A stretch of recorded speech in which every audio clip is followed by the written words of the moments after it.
പടച്ചവനെ റബീഅത്ത് bin Khaisam എന്ന് പറയുന്ന ചെറുപ്പക്കാരൻ ഓടുകയാണ്. എവിടേക്കാ ഓടിയത്? ടെറഫിലേക്കായിരുന്നില്ലടാ, കടത്തിണ്ണയിലേക്കായിരുന്നില്ല, അതാ ബാറിലേക്കായിരുന്നില്ല. റബീഅത്ത് ബിൻ ഖൈസം എന്ന് പറയുന്ന ചെറുപ്പക്കാരൻ ഓടി വീട്ടിലേക്ക് ചെന്നു. വീടിന്റെ മുന്നിൽ ഖബർ കുഴിക്കുകയാ,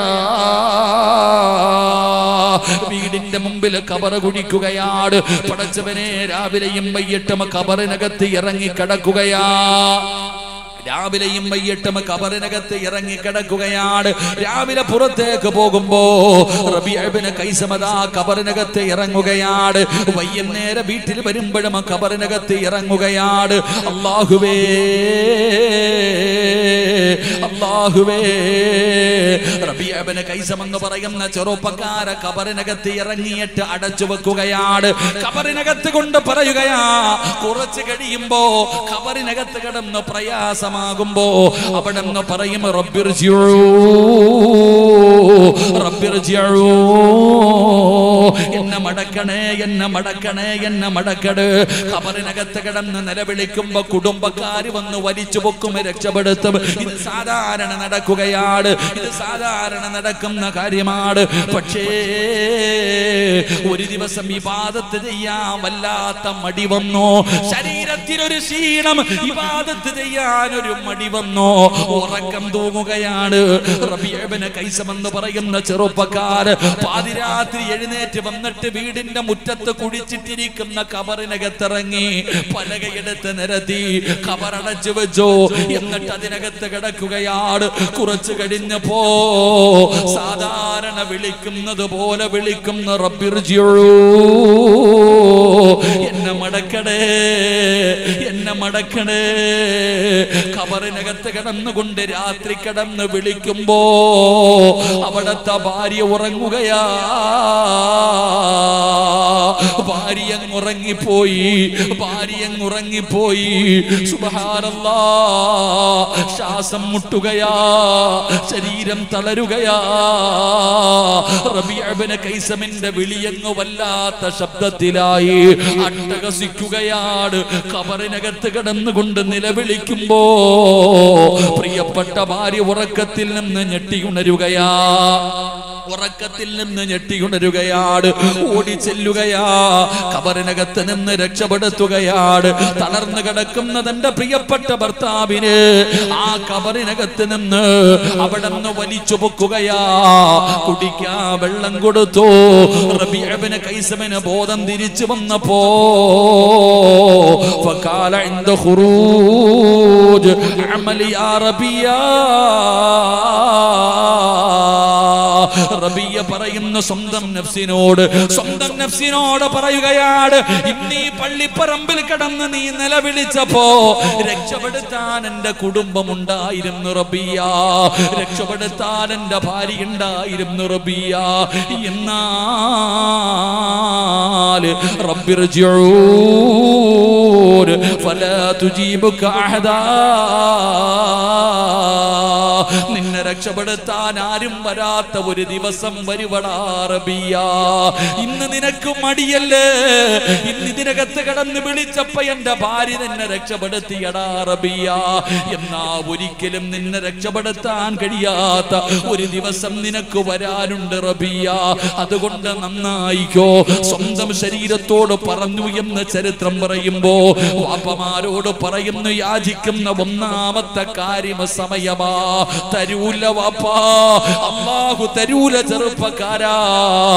അതുകൊണ്ട് കിട്ടിയ സമയം നീ ഉപയോഗപ്പെടുത്തണേ, കിട്ടിയ സമയം നീ ഉപയോഗപ്പെടുത്തണേ. ഓരോ സെക്കൻഡിനും വിലയുണ്ട്, ഓരോ നിമിഷത്തിനും വിലയുണ്ട്. ഇതൊരിക്കലും തിരിച്ചു കിട്ടാത്ത അമൂല്യമായ നിധിയാ സമയം. അല്ലാഹുവേ, ഞങ്ങളുടെ അവസാന സമയം നീ നന്നാക്കടേ അല്ലാ. നീ നന്നാക്കണേ അല്ലാ. എന്റെ പ്രിയപ്പെട്ടവരെ, വിശദീകരിക്കുന്നില്ല. രണ്ടാമത്തെ കാര്യം എന്താണ്? എന്തിനാ നീ സമയം ചോദിച്ചത്?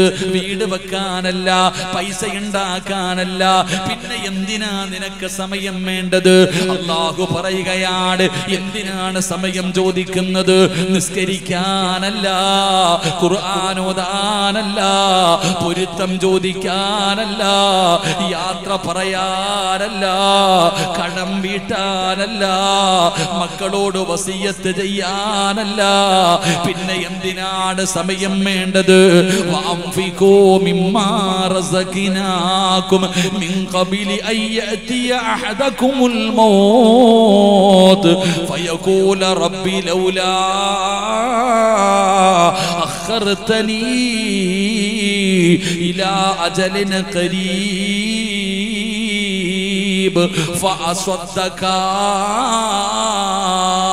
എന്തിനാണ് സമയം ചോദിക്കുന്നത്? എന്തിനാണ് സമയം ചോദിക്കുന്നത്?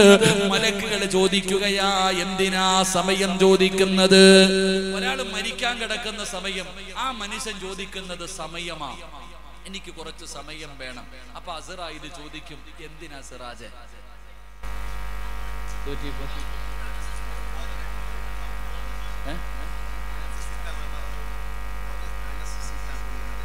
അനസ സീതാങ്കോളി, അദ്ദേഹം ഇവിടെ ഉണ്ടോ? അനസ് സീതാങ്കോളി ഉണ്ടോ? ആ, സ്റ്റേജിന്റെ പുറകെ നിങ്ങളുടെ ഉമ്മായിക്ക് എന്തോ ഒരു ചെറിയൊരു ബുദ്ധിമുട്ട് പോലെ ഒന്ന് പോയാൽ മതി. ഇൻഷാ അല്ലാഹ്. അല്ലാഹു ദീർഘായുസ്സ് കൊടുക്കുമ്പോ താത്താമാരെ കൊന്ന് നിങ്ങളെല്ലാം കൂടെ ബഹളം വെച്ച ആ പാവ ഇപ്പൊ തന്നെ പ്രയാസപ്പെടും. ഇന്ന് പെണ്ണുങ്ങളും പറഞ്ഞു, ഡോക്ടർമാര് ഹോസ്പിറ്റലിൽ നിന്ന് പറഞ്ഞു ഉമ്മാനെ വീട്ടിൽ കൊണ്ടുപോയിക്കോളാം. ഞാൻ കണ്ടതാ, ഉമ്മാനെ വീട്ടിൽ കൊണ്ടുപോകാൻ പറഞ്ഞു. ആ പാപത്തിനെ കൊണ്ടുപോയി റൂമിനകത്ത് ഇരുത്തിയിട്ട് എല്ലാം കൂടെ കയറി തിരിയും കത്തിച്ചിട്ട് വാതിലൊക്കെ അടച്ചിട്ട് അടുത്തിരുന്നിട്ട് ലാ ഇലാഹ ഇല്ലല്ലാഹ്, ലാ ഇലാഹ ഇല്ലല്ലാഹ് ഉമ്മായെ പറഞ്ഞു വിടാൻ നോക്കുകയാണ്. അല്ലാഹു കാക്കുമാറാകട്ടെ. എടാ, തിരിയും കത്തിച്ച് വെച്ചിട്ട് എല്ലാം കൂടെ അടുത്തിരുന്നിട്ട് അവർക്ക് മരിക്കാനൊന്നും ആയില്ല, മക്കള് പറഞ്ഞു വിടാൻ നോക്കുക. ഇതുപോലെ നിങ്ങളെല്ലാം കൂടെ ബഹളം വെച്ച പാവത്തിനെ ബുദ്ധിമുട്ടിക്കരുത്. പാവം അൽഹംദുലില്ലാ ഒരാൾക്കെങ്കിലും കബറ് കെട്ടപ്പോ ഒന്ന് ശരീരം തളർന്നല്ലോ. അല്ലാഹു ഈമാൻ തരുമാറാകട്ടെ. പണ്ടൊക്കെ മയ്യത്ത് എടുത്തോണ്ട് പോവാ. പണ്ട് വയല് കഴിയുമ്പോ വയലിന്റെ മജ്‌ലിസിൽ നിന്ന് മയ്യത്ത് കൊണ്ടുപോകും. ഇപ്പൊ ഒരാൾക്ക് കബറ് കെട്ടപ്പോഴെങ്കിലും തളർന്നല്ലോ. നീയൊക്കെ ഓർത്തോ, നിങ്ങളും പോണ്ടവരാ. അല്ലാഹു ഈമാൻ തരുമാറാകട്ടെ. മൻസൂറ കറങ്ങി നടക്കണേ. അല്ലാഹു ഈമാൻ തരുമാറാകട്ടെ. ഇങ്ങോട്ട് നോക്കിക്കേ, എന്തിനാ സമയം ചോദിക്കുന്നത്? അല്ല, എനിക്ക് സമയം താ അല്ല. എന്തിനാ അല്ല? നിസ്കരിക്കാനാണോ? അല്ല. ഖുർആൻ ഓതാനാണോ? അല്ല.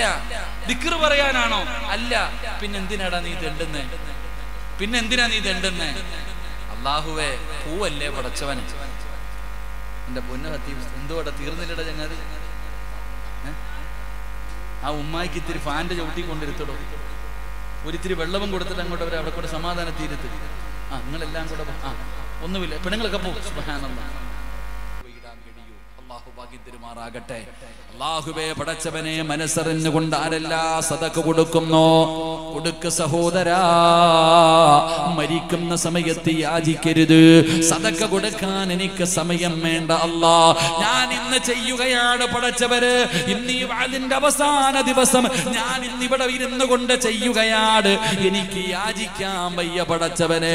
അല്ലാഹുവേ, ആരെല്ലാം മനസ്സറിഞ്ഞുകൊണ്ടൊരു സദഖ കൊടുക്കുന്നുണ്ടോ, സ്വീകരിക്കണേ അല്ലാ. മാരകമായ അറുത്തു മുറിക്കുന്ന രോഗങ്ങൾ, ക്യാൻസർ പോലെ, ട്യൂമർ പോലെ, അല്ലാഹുവേ ഞങ്ങളെ കാണുന്നവരാ അല്ലാ. രോഗം പിടിച്ച് കിടക്കുന്നവരുടെ വീഡിയെടുത്തിട്ട് എന്റെ ഉപ്പാനെ സഹായിക്കണേ, എന്റെ ഇച്ചാനെ സഹായിക്കണേ എന്ന് കരയുന്ന വീഡിയോ കാണുന്നവരാ അല്ലാ. ഞങ്ങൾക്ക് അങ്ങനെ ഒരവസ്ഥ വരുത്തല്ലേ അല്ലാ. അതുകൊണ്ട് എന്റെ പ്രിയപ്പെട്ടവരോട് പറയുകയാണ്, മഹാനായ പ്രവാചകൻ സല്ലല്ലാഹു അലൈഹി വസല്ലമ തങ്ങൾ പറയുകയാണ്, അല്ലാഹുവിന് ചില അടിമകളുണ്ട്, അവർക്ക് രോഗം വന്നാ അവര് സദഖ കൊടുത്ത് ചികിത്സിക്കുമെന്ന് നബി മുഹമ്മദ് മുസ്തഫ സല്ലല്ലാഹു അലൈഹി വസല്ലമ തങ്ങൾ അവിടെന്ന് പറയുമ്പോ, എന്റെ പ്രിയപ്പെട്ടവരെ സദഖ കൊടുക്കാൻ യാചിക്കുകയാ, സദഖ കൊടുക്കാൻ സമയം ചോദിക്കുകയാണ്. അതുകൊണ്ട് എന്റെ പ്രിയപ്പെട്ടവരോട് പറയുകയാ, എന്റെ പ്രിയപ്പെട്ടവരോട് പറയുകയാ, ജീവിച്ചിരിക്കുന്ന കാലത്ത് ചെയ്യാൻ പറ്റുന്നത് ചെയ്യണേ. അള്ളാഹുവിന്റെ ദീനിന് വേണ്ടി കൊടുക്കാൻ പറ്റുന്നവൻ കൊടുക്ക്, പാവങ്ങൾക്ക് കൊടുക്ക്, യതീമീങ്ങൾക്ക് കൊടുക്ക്. മഹാനായ ഹസൻ ബസ്രി റളിയല്ലാഹു തആല അൻഹു, ഹസൻ ബസ്രി തങ്ങളുടെ ഒരു ചരിത്രമുണ്ടോ. മഹാനവരുടെ കയ്യിൽ എന്തുകൊണ്ട് കൊടുത്താലും അപ്പൊ തന്നെ ആർക്കെങ്കിലും കൊടുക്കും. ചോദിച്ചു വരുന്ന ഒരാളെയും വെറും കൈയോടെ മടക്കൂല. ആര് മുമ്പിൽ വന്ന് കൈ നീട്ടിയാലും കയ്യിലുള്ളതെടുത്തു കൊടുക്കും. തിന്നാനില്ലെങ്കിലും കുടിക്കാനില്ലെങ്കിലും ആര് കൊണ്ട് കൊടുക്കുന്നതും എടുത്തിങ്ങനെ കൊടുക്കുന്നത് കണ്ടപ്പോ ഹസൻ ബസ്രി തങ്ങളോട് ശിഷ്യന്മാര് ചോദിച്ചു, തങ്ങളെ എന്തിനാ ഉസ്താദേ ഒന്നും കയ്യിൽ വെക്കാതെ വാരി വാരി കൊടുക്കുന്നത്? നിങ്ങൾ ധൃതി കാണിക്കുന്നതിന്റെ കാരണം എന്താ? ഹസൻ ബസ്രി തങ്ങൾ പറയുകയാണ്, പണ്ടൊരിക്കൽ ഇൽമു പഠിപ്പിച്ചു കൊണ്ടിരിക്കുമ്പോ ഒരാള് വന്നിട്ട് ചോദിച്ചു, എന്നെ ഒന്ന് സഹായിക്കണേ, എന്നെ ഒന്ന് സഹായിക്കണേ. ഒരുപാട് പേര് മജ്‌ലിസിലുണ്ട്. ഹസൻ ബസ്രി തങ്ങൾ ഗൗനിച്ചില്ല. ഇൽമു പഠിപ്പിച്ചു കൊണ്ടിരിക്കുകയാണ്. ആരെങ്കിലും കൊടുക്കുമെന്ന് കരുതിയിട്ട് മഹാനവറുകൾ അവിടെ നിന്ന് പരിഗണിച്ചില്ല. ക്ലാസ് കഴിഞ്ഞ് ഇറങ്ങി പോകുമ്പോ അല്ലാഹുവേ വഴിയോരത്ത് ജനങ്ങൾ കൂടി നിൽക്കുകയാണ്. ഹസൻ ബസ്രി തങ്ങൾ ചെന്ന് നോക്കുമ്പോ സുബ്ഹാനല്ലാഹ്, അല്പം മുമ്പ് വന്ന മനുഷ്യൻ മരിച്ചു കിടക്കുകയാ. അല്പം മുമ്പ് വന്ന് കൈ നീട്ടിയ മനുഷ്യൻ അവിടെ നിന്ന് മരിച്ചു കിടക്കുകയാ. ഹസൻ ബസ്രി തങ്ങൾ കരയുകയാണ്. പറ്റിയില്ലല്ലോ അല്ലാ, കൊടുക്കാ കഴിഞ്ഞില്ലല്ലോ അല്ലാ. സങ്കടം പെട്ടുകൊണ്ട് ഈ മനുഷ്യന് കഫം തുണിയെങ്കിലും വാങ്ങിക്കൊടുക്കാ, ഈ പാവപ്പെട്ടവന് കഫം തുണിയെങ്കിലും വാങ്ങിക്കൊടുക്കാ. ഹസൻ ബസ്രി തങ്ങള് കഫം തുണി വാങ്ങാൻ പോകുമ്പോ വേണ്ട, അവിടെ ശരീരി കേൾക്കുകയാ, വേണ്ട. പടച്ചവനെ അതിനുശേഷം മഹാനായ ഹസൻ ബസ്രി റളിയല്ലാഹു തആല അൻഹു എന്ത് കിട്ടിയാലും അവിടെ നിന്ന് കൊടുക്കുകയാണ്. അതുകൊണ്ട് വഅദിന് വന്നവരോട് പറയട്ടെ, എന്റെ പ്രിയപ്പെട്ടവരെ, സദഖ കൊടുത്താൽ അല്ലാഹു തരുന്ന ഒരു നന്മ പറയാ, നിങ്ങൾക്ക് അല്ലാഹു തരുന്ന ഒരു പ്രതിഫലം പറയാ. ഈ ബക്കറ്റിന്റെ അകത്ത് പൈസ ഇടുന്നവർക്ക് അല്ലാഹു തരുന്ന ഒരു പ്രതിഫലം പറയാ. ഞാൻ പറഞ്ഞതല്ല, അല്ല പറഞ്ഞതാ. ഈ സദസ്സിലിരിക്കുന്ന വാപ്പമാരോട്, നിനക്ക് തിന്നാനുണ്ട്, നിനക്ക് കുടിക്കാൻ ണ്ട്, കതറിട്ടുകൊണ്ട് നല്ല കോലത്തിൽ നടക്കുന്ന ഒരുപാട് പേരുണ്ട്. ആവശ്യത്തിന് സമ്പത്തുണ്ട്, പടച്ചവനെ കാറുണ്ട്, വീടുണ്ട്, എല്ലാ അനുഗ്രഹങ്ങളും നിനക്കുണ്ട്. എങ്കിൽ വാപ്പയോട് ഞാൻ ചോദിക്കട്ടെ, ഈ സദസ്സിലിരിക്കുന്ന ഉപ്പമാരോട് ഞാൻ ചോദിക്കുകയാ, വാപ്പ നിനക്ക് പണമുണ്ട്, വീടുണ്ട്, തിന്നാനും കുടിക്കാനും ധരിക്കാനും എല്ലാം അല്ലാഹു നിനക്ക് നൽകിയിട്ടുണ്ട്. പക്ഷേ വീട്ടിൽ ചെന്ന സമാധാനം ഉണ്ടോ വാപ്പ? നിങ്ങൾ ചിന്തിക്കുക, വീട്ടിൽ ചെന്നാൽ നിങ്ങൾക്ക് സമാധാനമുണ്ടോ? ഈ വയത് കേൾക്കാൻ വന്നിരിക്കുന്ന പെണ്ണ് സ്വർണം 45,000 ഇപ്പോഴും ഇഷ്ടം പോലെ ഉണ്ട്, കാറും വീടും പണവും എല്ലാം ഉണ്ട്. പക്ഷെ വീട്ടിൽ സമാധാനമുണ്ടോ? ഭർത്താവിനെ കുറിച്ച് ചോദിക്കേ, നന്നാവുന്നില്ല ഉസ്താദെ, ഭർത്താവ് നന്നാകുന്നില്ല, ഭാര്യ നന്നാകുന്നില്ല. ചെറുപ്പക്കാര് പറയും, ഉസ്താദെ എനിക്ക് നല്ല മുഞ്ചത്തിയുള്ള പെണ്ണിനെ വേണം, എനിക്ക് നല്ല പെണ്ണിനെ വേണം, നല്ല ജോലി വേണം. എന്റെ പ്രിയപ്പെട്ട സഹോദര, സദഖ കൊടുക്കുന്ന ഒരു മനുഷ്യന് അള്ളാഹു കൊടുക്കുന്ന പ്രതിഫലം, നിന്റെ ഭാര്യയെ അള്ളാഹു നന്നാക്കി തരും. കല്യാണം കഴിച്ച വാപ്പയോട് പറയുന്നു, നിന്റെ ഭാര്യ അള്ളാഹു നന്നാക്കും.